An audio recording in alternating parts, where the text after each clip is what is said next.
we'll say welcome everyone to our session today, which is on the business of science.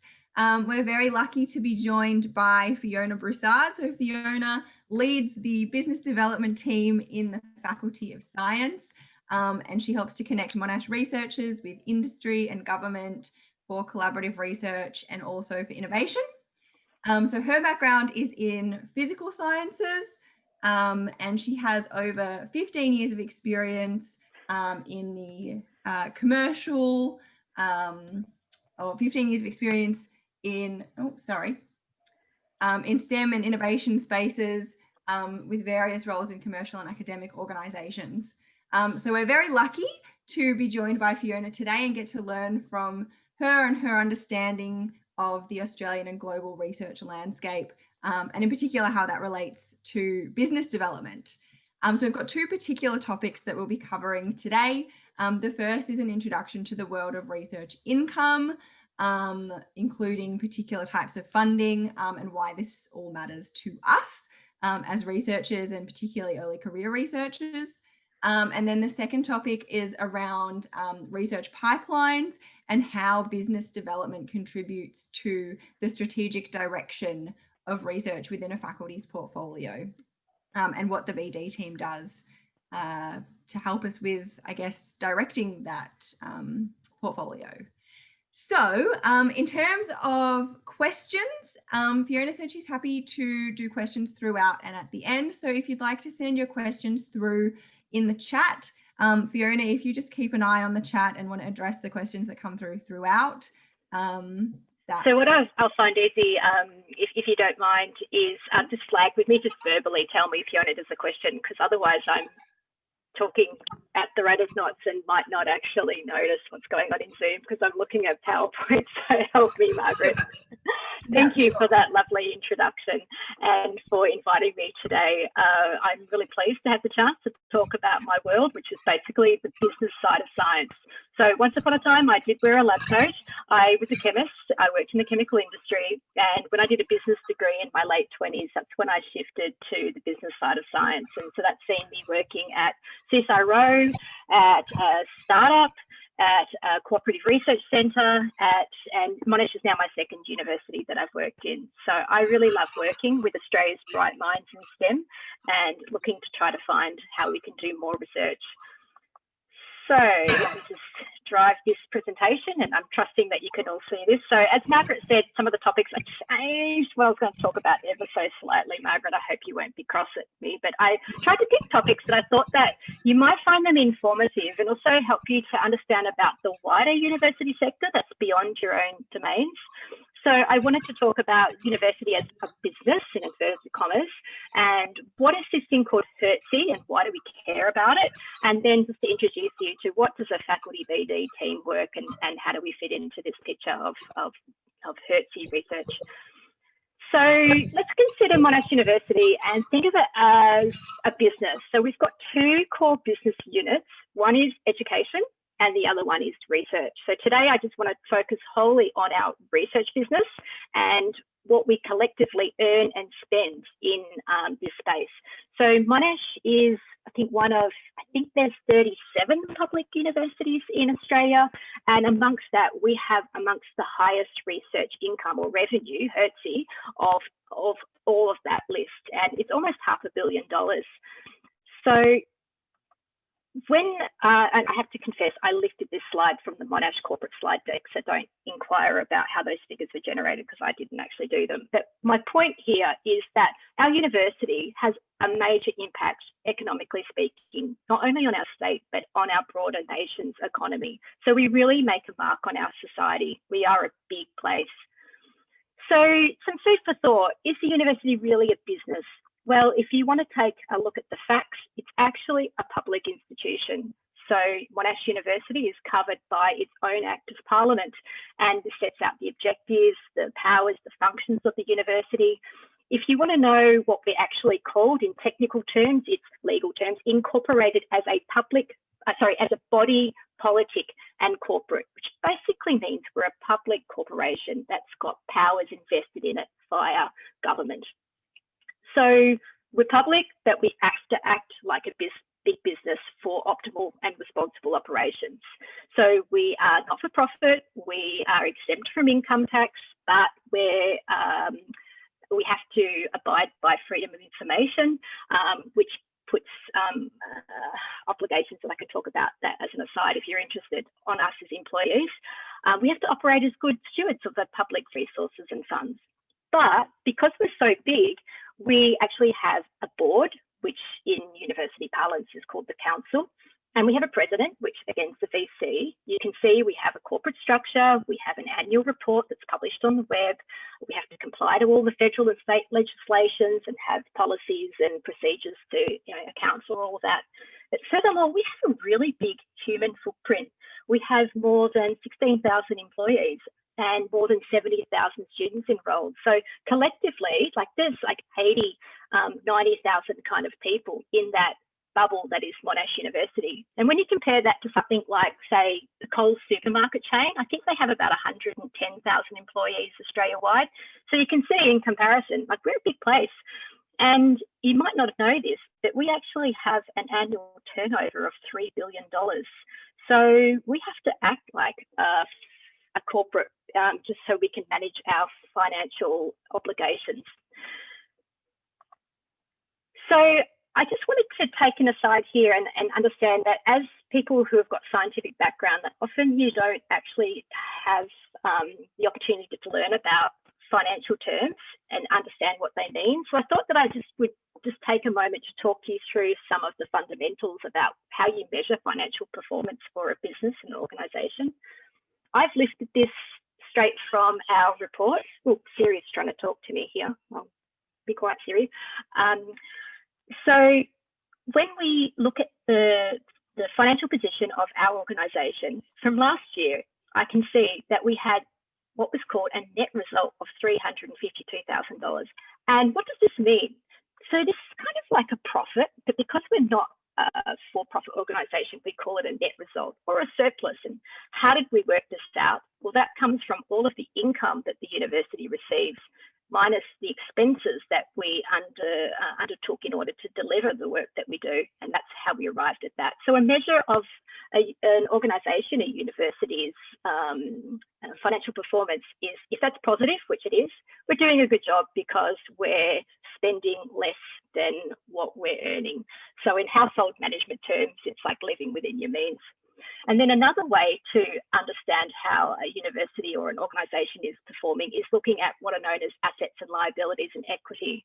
So assets, they're the things that have value. So accountants like to talk about assets being tangible and intangible. A tangible asset is something that has a physical form, like bricks and mortar, a building, a vehicle, the plant and equipment, the stuff that's inside your lab. Then intangibles are things that don't have a physical form. So intellectual property is an example of an intangible asset for the university.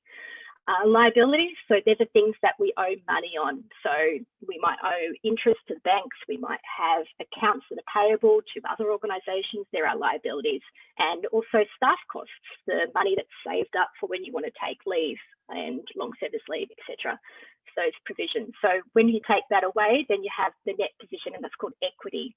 It's important to understand that equity doesn't equate to cash in the bank. So Monash doesn't have $3.4 million of money sitting in the bank. This is the stuff that we own in those tangible and intangible assets. Please sing out if you've got any questions along the way. So let's crunch some numbers. Where does the money come from for Monash, and where does it go once we have it? So again, I've lifted this from our annual report. The two biggest sources of income to our university are the following. So the Australian government appropriates funding, and we also have our student fees and charges. So what does this look like? You can see the last 2 years. So I think it was around the order of $1.2 billion of income that came to Monash just in their fees and charges. Where do we spend it? Almost half of, or more than half of what Monash spends its money on is for us, our employee benefits and the costs that are associated with that, as by by far the biggest expense. So I hope that's kind of just set an idea of the business side of science, where this all, how we fit into the bigger world. Is there any questions from the audience? All good? All right. So the next part I wanted to dive into is, what is HERDC and how is this connected to what I've just spoken about now? So let's unpick this figure. So research at Monash University, we had not quite $500 million worth of income. People gave us money to do research.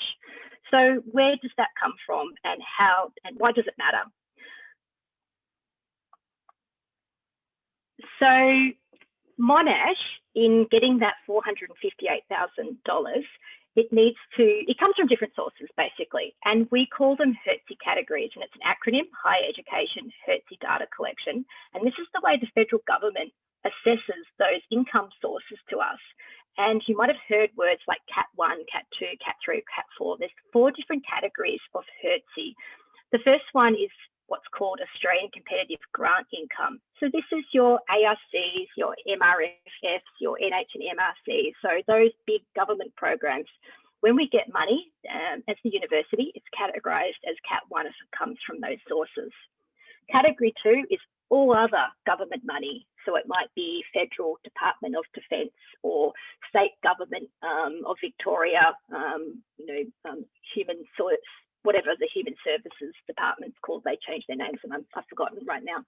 It might be local council of, I don't know, Maroondah or Boroondara. So any other kind of government money that Monash receives is categorised as Cat 2. And then Cat 3 is the most diverse. It's all of the corporate money, not-for-profit philanthropy from both Australia and internationally. It also includes money that we get from other governments, so UK, US, etc. And then CRCs, which are called Cooperative Research Centre, get their own special category, and that's Category 4. Now, why is this important? Well, actually, before I get to that, I'll just explain. So that $458 million that came to Monash, this is how it is categorised. So we got similar amounts of Category 1, the ARC, etc., and Category 3, the industry and international and philanthropic money. And you can see over time here that Monash's research income has grown. So that's sort of, these are the holistic numbers of how that all settles down into our HERDC income. And why does this matter for? So you can see immediately that the money that comes in the door to fund our research projects goes to fund the kind of endeavours that you're all working on. So, you might be employed to do a body of work that's related to one of those grants. But the impact to the university just doesn't stop with the collective work that you are doing together with your colleagues and supervisors. When the university receives this money, it is used as a parameter in calculating Monash's share of the overarching block of money that the federal government appropriates to university in general. So this year, the government will provide almost $2 billion in appropriation block funding to the higher education sector. It's something that's put into the federal budget every year. And how do they work out how to divvy that up amongst the almost 40 universities in Australia? Well, they have calculations that support these 2 types of block funding programs, the RTP, the Research Training Program, and the Research Support Program, the RSP. And so if there's the $2 billion to be spent via those 2 programs, how do they work out what Monash's share should be relative to the other universities? And by the way, we this year are expecting $176 million via these 2 supports. And we use this money to help school our HDRs, to pay for the indirect costs like libraries, our labs, computing, support staff, etc. And so this is what helps to fund the support services that you need to do your research work. So the way that they work out is via a series of formulae where the 2 main parameters are completions of higher degree research students and then the category income. So the more income that we earn, the more share that we get of this overall pool. So that's why research income and having it categorised into the appropriate HERDC categories is important, because it measures the future block funding share of Monash University. So I hope I've managed to explain that okay. And if you're curious and wanted to know how do we do relative to the university landscape, it's the University of Melbourne that gets the lion's share of the block funding, followed by Queensland, Sydney, UNSW, then we're at number 5, and then the following 3, ANU, Western Australia, and I think it's Adelaide. These are what we collectively call the group of 8. And so you can see how that's arrived at. It's based on those universities' collective share of federal government money. And you can see that other universities, like it goes down really quickly. The group of 8 really dominates the research landscape in the Australian innovation ecosystem. So how do we fit into this in science? Well, of that $458 million, last year we contributed 29 million. So you go, that's sort of a small amount. And basically us, like my former employer, University of Melbourne, the lion's share of our research income is via medicine, medical research. So when you look at the hard numbers, you can see that basically we're a medical research university that does a few other things when you just look at it totally through that lens.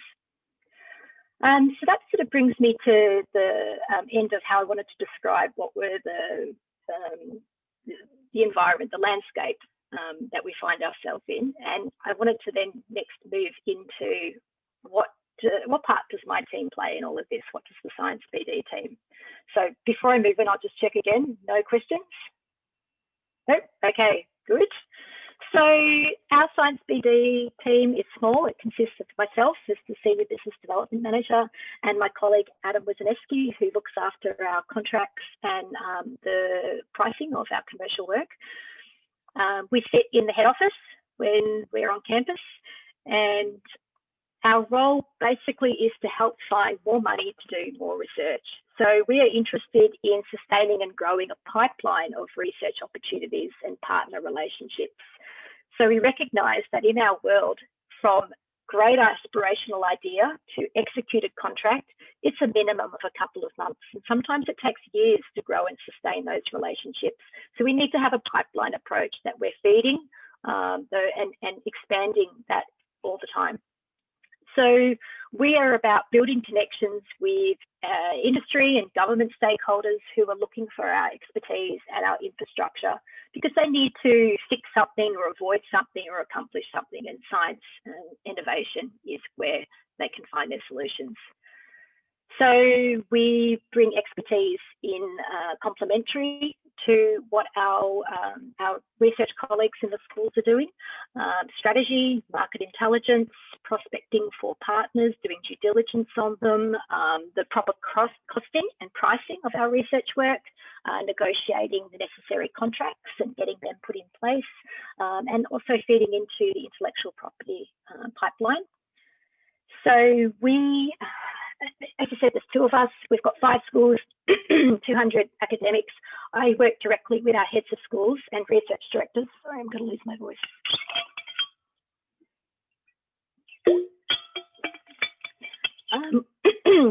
I work directly with our ADRs, our heads of school, research directors, senior researchers to help work out where to deploy myself and Adam's time. We do things like finding market intelligence reports. It's useful for when you're writing business proposals, grants, etc. I'm working with researchers right now in identifying potential partners for new research endeavours, and we'll formulate together engagement strategies. And I'm assisting them in doing the science writing for technical marketing brochures. I, together with Adam, who's really skilled at doing this, will use Monash's costing tool. So we have a really comprehensive Excel file that's pushed out by research finance that we have to use to cost the research work that we do. So when you are working in a project, you'll be aware that there's the cost of your salary, the superannuation, work cover requirements. There'll be the consumables, the platforms, infrastructure that you need to pay to get access to. But it doesn't stop there in terms of the cost. There's all of these other comprehensive costs in order to provide the roof over your head, the floor under your feet, and that space for you to do your laboratory work. And they're things like, the utilities, insurance. We've got to pay the security guards that wander around after dark to make sure our assets are protected. We need someone to work in payroll so that we all get paid. We need HR who does recruitment. We need the car parking people. We need the boom gates. All of those things that are part of working at a big organisation. They don't come for free. We have to pay for them, and that's what gets costed into our model. And we're in the situation of financial duress in the university right now that our dean won't sign new research contracts unless these things are all paid for and factored into it, where funding rules allow us to. So we also work with our contract management office. At Monash, there's two areas that look after our legal obligations. One is the contract management office, the CMO, who work on the simple fast-track agreements, confidentiality agreements, material transfer agreements, etc. And we also work with our Office of General Counsel, where this is the university's lawyers, and we'll work with them to prepare and review the kind of legal documents that are needed for non-standard or more complex or more risky endeavours. And we also are the first point of call for Monash Innovation, who are charged with the management of our intellectual property portfolio and its commercialisation. And so if you think you've come up with something that's novel and potentially patentable, well, then we can help start the process with the invention disclosure form.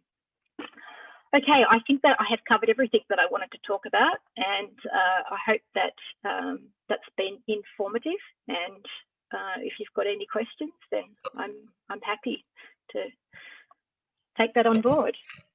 Great, thanks, Fiona. I need a drink now. I talk too fast. Yeah. Sorry. Yeah, have a break, have a drink, some deep breaths.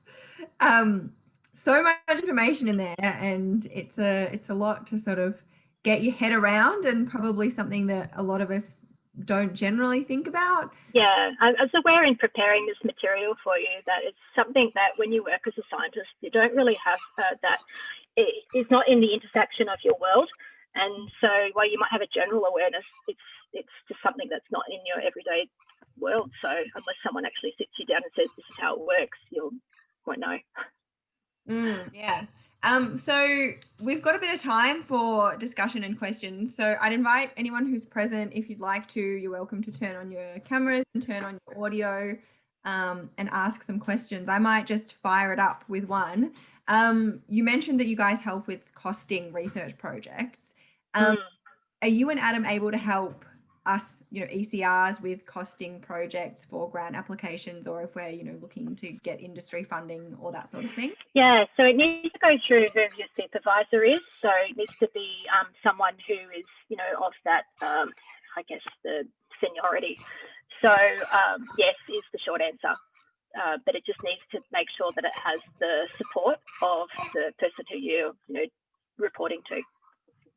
Yeah, so that would usually be the professor of the group, or does that have to be the head of school or something like that? No, it'd be, say, so if you were looking to do it as part of your research group, then I would expect you'd have your supervisor as one of the CIs, that you might actually be doing the writing. But yes, and that way it's, talking to them and saying, okay, we need to do the pricing, or we need some assistance. It's time to contact the business development group, and either taking their guidance whether they want to do that directly or they want you to do that. So that's going to be, up to the discretion of whoever you're working with and how they like to operate. Yeah, great. Did anyone else have any questions that they'd like to ask to Fiona? Yeah, David? Yeah, g'day. That was a really great presentation. You're spot on, something that we don't get taught about. And I remember I had a role years ago where I worked with someone who did more of the accounts management type stuff. And she used to constantly complain about the academic we were working under because they didn't have any idea how the finances worked. Like, well, I don't either. Anyway, so it's great to actually get a bit of an introduction to that. One of the questions I had is whether or not you knew if there was any My Development training available that we as ECRs could do, because there's so much stuff on the training portal.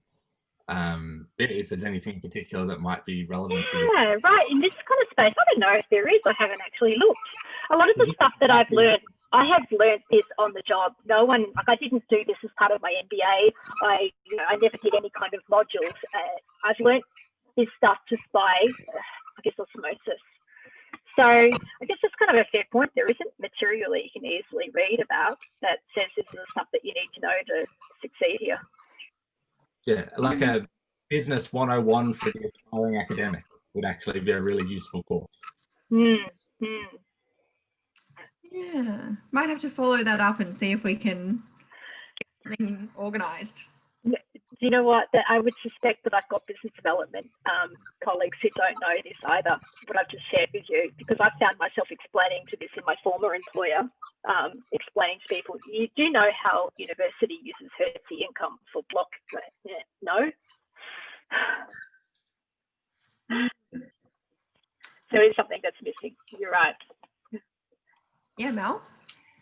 Thanks for your presentation, Fiona. That was really interesting. This was more about, I suppose, like how you made the transition into business development. So you said you kind of were a chemist and then you did your MBA, but yeah, was it kind of segmented like that, or did you transition? No, so I think that these things are always serendipitous. Yeah. So I've always been someone who's loved STEM. I've always been interested, but it wasn't until I was probably in my mid-20s that I realised, working at the lab, that I didn't want to do this for the rest of my career. I actually found that I was more interested in the business strategy, the stuff that was going on in like marketing, etc. But where I worked, it was ICI, and then it became Orica, and now today it's sort of split up in all different kinds of companies now. You couldn't actually make the move out of the lab into a business kind of role unless you had a business degree. It was like a glass ceiling. So you couldn't go and work in marketing unless you had marketing training. The only outlet was procurement, which is about buying, bulk chemicals for feeding the raw material supply chain that the company was using to make its products. But there was a long list of people who'd been around longer than me who were competing for those jobs. So it was like me going for a job there, and my boss, who's got 20 years other experience, was also wanting that job too. For sure. So I realised I needed to attend to my studies. And so an MBA for me was the catalyst. I actually, I left work and I went and did that full time and just used my savings as a student. But that's what actually enabled me to hang up the lab coat and get that first job. It was with CSIRO, and it wasn't at the kind of level that I wanted. It was more junior than what I'd hoped for, but it was a stepping stone. And so I was in that role for less than a year before another CSIRO job came up internally, and I threw my hat in the ring and I got that one. And that was the sort of the level that I was looking for. And that was a really great cutting my teeth kind of experience, because up until that point, I'd never even read a contract before. I had no idea what a contract, like its physical form. I didn't really have a good understanding of what goes into a patent. So there's all these kinds of things that you just learn along the way. And so that was a great opportunity to work in research that was quite multidisciplined and broadened my scope and awareness of where the business side of science could potentially take me. And then after that, it's just taking opportunities as they come along.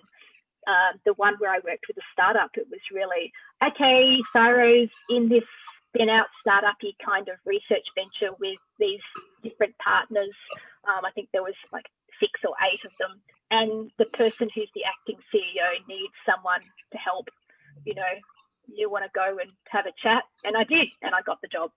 And that was great. That was a great experience, just rolling up my sleeves and doing whatever fell off the CEO's plate. And I did stuff I'd never done before and didn't have any clue. But he was great at coaching me and championing me to step up, and take on things without being scared that I was going to stuff it up. And so that's those kinds of serendipitous opportunities. It's not I planned a linear trajectory at all. Yeah. Cool. Hey, thank you for sharing. That's great. Cheers. Simon, did you have a question? Yeah, could I ask one? time? Yeah, go for it, Simon. Yeah, thanks very much for joining us, Fiona. That was really useful to get a bit of a breakdown. Sorry if I sort of might have missed this detail on the way, but I'm curious. So yeah, you're used to seeing industry funding come sort of attached through a linkage grant or something for the ARC. Is it common to still be able to run those kind of projects without having ARC grants involved? Like where does the university sit to how much money is like direct industry collaboration? And so I don't have the breakdown of figures, but at Monash, so when we do leveraged research through like an ARC mechanism, the bit that comes from the ARC, that's called category 1. But the bit that comes from the industry partner is the category 3. So they split it in terms of assessing, so just as an aside. So we also do work that's under a research services agreement where it's fully funded by the research partner. So they don't want any leveraging mechanisms. They want to wholly fund the work. And we do that arrangement. Right. And so it means that we're basically contracting our services and our intellectual abilities to that company's purpose.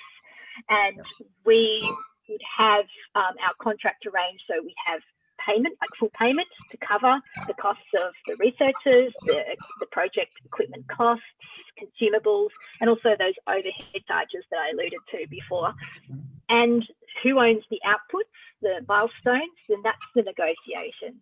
Right. So sometimes a company might want all of the intellect that's coming out of it for their own purposes. And so we would seek to have position where we always like to start by saying, let us own it, and we'll give you the option for a first right of refusal to use it for your purposes. Because we're good with IP, it's part of our core business. We've got intellectual property managers, we've got 12 or 13 staff at Monash Innovation who are all about managing the IP outputs of the university. So we're geared up to do this stuff, and often companies that we work with don't have that resource internally, and that need to engage patent attorneys and the like, so it's expensive and hard for them. So it kind of makes sense to start off saying, well, let us own it, and then you can negotiate the license that you want. But sometimes that doesn't always work. They don't want that. They want to own it, and we would then seek a secondary position of, well, we want to maintain our accessible research rights. We don't want to be obstructed from doing further research in this space just because you've got that intellect that's come from us. So we want to maintain that position. And also we want the right to publish. We don't want to not be able to talk about what we're doing and sharing it for our teaching purposes. And universities are about the public dissemination of knowledge. So we want to make sure that those positions are maintained. So yes, we do fully funded research work, but we look to try to preserve those kinds of freedoms that we want as in an academic nature. In terms of the split, like how much is what, I don't have that on the top of my head. Yep. Okay. Yep. Cool. No, thanks. Did that answer your question? Yeah, no, it did. Yeah. All right. Yeah, curious how different kinds of projects like that can be one set of up. the things that some companies might find inhibiting about doing an ARC is that there's this need for reporting, and that's time consuming and onerous. And often you have to go through an application cycle that might take up to 1.5 years from idea through to ARC says yes. And that might be not in the kind of time frame that the company's looking. They might want something a lot faster. Yeah, absolutely. Yeah. All right. Thanks very much. It's really useful. All right. I do have a couple of questions myself as well. And if anyone else has any, please feel free to pop up as well. One was that I noticed on the slide that you shared about the Faculty of Science income, it showed that in terms of the breakdown across the funding from the 4 categories over the past sort of 5 years, our funding from category 1 seemed to increase coming from that, and our industry, that sort of category 3 seemed to really decrease. And I was wondering whether that's as a result of the faculty really pushing and us doing much better in terms of that category 1 funding, or whether there has been sort of a downturn in industry funding over the last few years. So I joined the university here at the beginning of this year. So I don't have that internal history to tell the story correctly, but what I believe has happened is that there was a change in leadership and direction. So there was a push for us collectively to work and put in applications for more in the ARC and NH and MRC space. I also believe that there was a very big, like a world mosquito like kind of program that the key person moved to another faculty, medicine, and so that accounted for that really big drop there. So it wasn't that we lost the work, they just moved faculties. So I think that was an anomaly. So that's a little bit there. Yeah, but when you break this down again school by school, you get to the level of granularity, and Simon makes me think of Kate, who you used to work with. When she left the School of Maths, the ARC blue light part for the School of Maths like dropped considerably because she transferred her laureate. So when you get to that level of granularity, you start to see the effects of people moving and taking the money that they bring in via their endeavours, move out of that portfolio or move in if they join us. Yeah, I see. So are you hoping to increase some of that funding that's coming from industry back into that Faculty of Science revenue? So pre-COVID, the strategy for the Faculty of Science was about diversing and growing our research revenue portfolio. So say if we had 80% was coming from the category 1 kind of, they wanted to lessen the dependence on that to about 70% and augment it instead with category 2 and 3 funding sources. Right now in the COVID world, it's all about just like, let's just try to swim and keep our heads above the water. So the ambitions to drive growth have really been limited because of obvious reasons. Yeah, fair enough. But that being said, I still see that there's opportunities for growth in the Australian innovation system. It just means that you're going to have to be nimble and pivot. It might not mean that you get to do the research that you really want to do. You might have to, what's the word? Being less fussy might be a hard-nosed way of describing it. Yeah. Thanks. David? Yeah. So leading on from what you just said, I suppose, if we're seeing a downturn in government funding, for instance, so depending on what's happening, and then the student income dropping and all of that, is industry potentially a more reliable source of money? Because I mean, they haven't been impacted in the same types of ways we have, and of course there are other impacts. So that's in response to what you just said. But what I was about to ask was, is there any particular advice you think might be relevant to ECRs in terms of how we could engage with industry in particular? So, for example, I'm a zoologist, but I'm designing a project at the moment which is looking at how animals, which has implications for the design of things like submarines. Yeah. So I can see that we're going to experience government trying to see COVID recovery, and part of that will be some kind of S&T, science and technology innovation flow. But does that timeline fit with the fact that you might have a contract that's expiring for your own personal circumstances? Those things are how do you navigate that world? So I think that the pool for that competitive grant funding is finite, and it's not going to expand at the level that we would like it to expand. That's finite.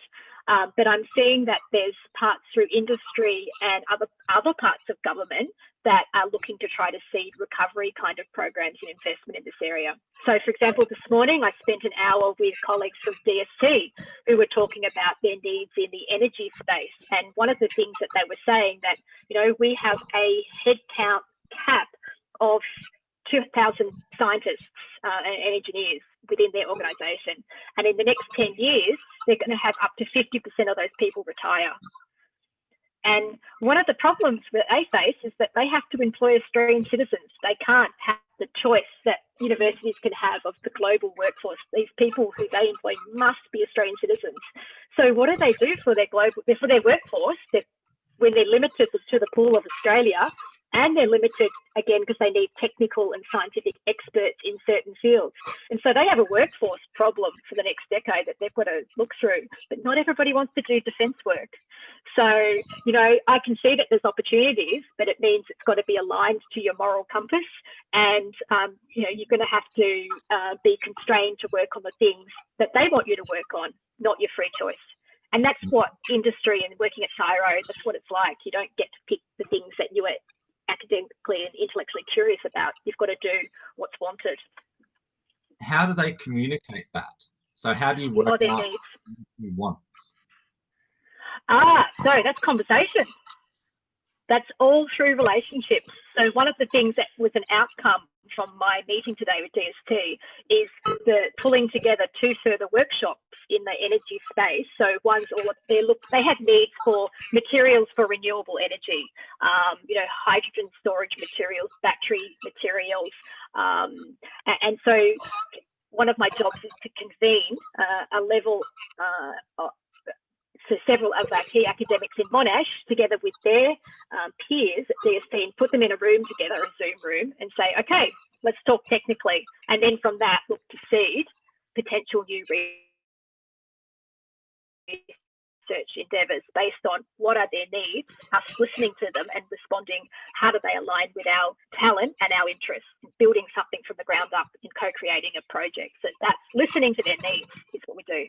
And there's another area there that's in microgrids, and I suspect that for us in science it'll be more about our mathematicians and optimization and you know, data analysis and etc.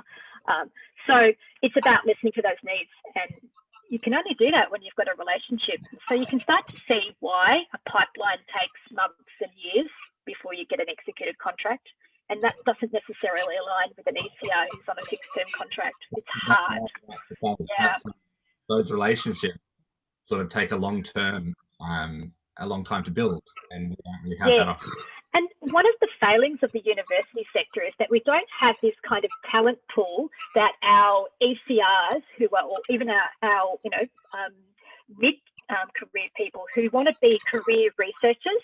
They don't necessarily want to be career academics, but they want to work in research. We don't have a pool that we can actually collectively mine for when we need available staff. Like, we just employ people as we need them, and then when we don't need them, we let them go. And it just seems so wasteful. Like, if we could have some kind of talent pool that people go to, that they then could be redistributed and deployed into, it might be a different field, or you can pivot. If you are interested in research and have that genuine desire to learn new things, you can pivot into other fields. Definitely. Thanks, Fiona.